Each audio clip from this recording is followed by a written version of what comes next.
बीच दिल्ली से बड़ी खबर सामने आ रही है, जहां पर पूर्व मुख्यमंत्री अशोक गहलोत को बड़ी जिम्मेदारी मिली है। जी आपको बता दें, लोकसभा चुनाव को लेकर एआईसीसी ने जिम्मेदारी सौंपी है और नेशनल अलायंस कमेटी में शामिल किया है। अशोक गहलोत के साथ ही भूपेश बघेल, मुकुल वासनिक, सलमान खुर्शीद और मोहन प्रकाश शामिल हुए हैं। इस वक्त ये बड़ी खबर आपको बता रहे हैं, एआईसीसी ने अब राजस्थान के पूर्व मुख्यमंत्री अशोक गहलोत को एक बड़ी जिम्मेदारी दी है।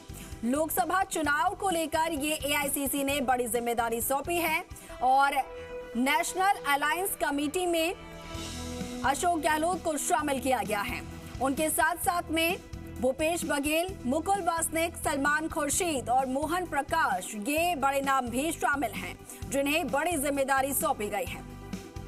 लोकसभा चुनाव को लेकर ये बड़ी जिम्मेदारी मिली है, नेशनल अलायंस कमेटी में उन्हें शामिल किया गया है। अब लोकसभा चुनाव को लेकर पूरी तरीके से जो तमाम पार्टियां हैं वो फोकस्ड नजर आ रही हैं, चाहे बात हो बीजेपी की या कांग्रेस की। कांग्रेस ने भी तैयारियां जो है वो शुरू कर दी है और इसी के तहत एआईसीसी ने ये लोकसभा चुनाव को लेकर महत्वपूर्ण जिम्मेदारी सौंपी है। राजस्थान के पूर्व मुख्यमंत्री अशोक गहलोत को नेशनल अलायंस कमेटी में उन्हें शामिल किया गया है और अशोक गहलोत के साथ साथ में भूपेश बघेल, मुकुल वासनिक, साथ ही सलमान खुर्शीद और मोहन प्रकाश शामिल हैं। तो ये 5 नाम जिन्हें महत्वपूर्ण जिम्मेदारी जो है वो सौंपी गई है लोकसभा चुनाव को लेकर, और ये जो आदेश जारी किए गए हैं वो उसकी जो सूची है हम अब आपको दिखा रहे हैं।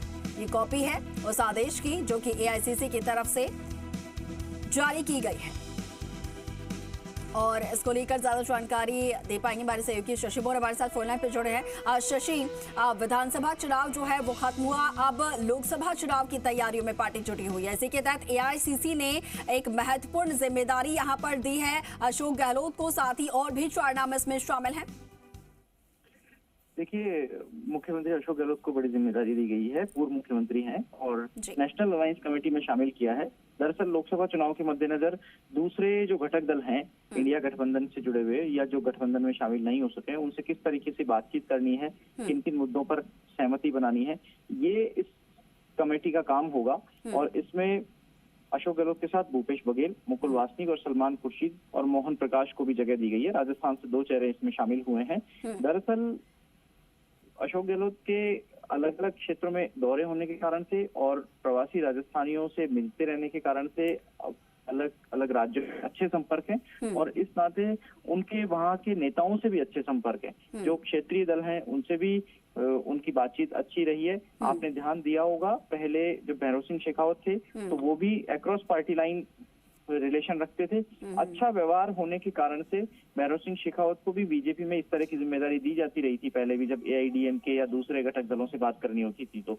और यही कारण है कि जो मृदुभाषी और अच्छे व्यवहार वाले नेता होते हैं, जिनकी दूसरी पार्टियों में भी व्यक्तिगत संबंध अच्छे होते हैं, राजनीतिक विचारधारा अलग बात होती है, उन नेताओं को ऐसे काम में जिम्मेदारी दी जाती है जो पार्टी के लिए या चुनाव के बाद में कोई गठबंधन बनाने की या अलायंस करने की स्थिति हो तो उसके लिए दूसरे दलों को राजी कर सके, बातचीत टेबल पर ला सके और एक कॉमन मिनिमम प्रोग्राम जैसी सहमति बना सके। कर्नाटक के चुनाव में भी आपने ध्यान दिया होगा, जब कांग्रेस बहुमत से दूर थी तो कांग्रेस ने आगे जाकर के जेडीयू से, जेडीएस से, जनता दल सेक्युलर से बातचीत की और कुमारस्वामी को मुख्यमंत्री बनने का ऑफर दिया और सरकार बनाई कर्नाटक में। तब अशोक गहलोत प्रभारी महासचिव होने के नाते वहां के इंचार्ज थे कांग्रेस, इस नाते उन्होंने बड़ी भूमिका निभाई।